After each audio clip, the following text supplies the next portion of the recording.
தீவினைகள் உடலிலும் உள்ளத்திலும் உணர்விலும் ஒரு துளி கசடு கூட படியாதவாறு பார்த்து கொள்ளுங்கள்.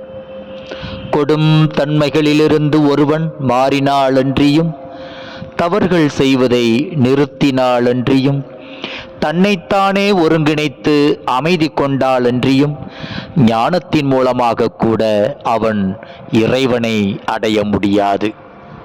அதாவது எவனொருவன் தன்னுள் இருக்கும் தீய எண்ணங்கள், தீய குணங்கள், தீய செயல்கள், தீய வார்த்தைகள், தீய நடவடிக்கைகள் என அத்துணை தீவினைகளையும் ஒரு துளி கசடு கூட உடலிலும் உள்ளத்திலும் உணர்விலும் படிந்து விடாதவாறு வெளியேற்றி தூய்மையாய், அமைதியாய், பொறுமையாய் வாழ முயற்சித்து வாழ்ந்து காட்டுகிறானோ அவனே இறைவனை அடைய முடியும்.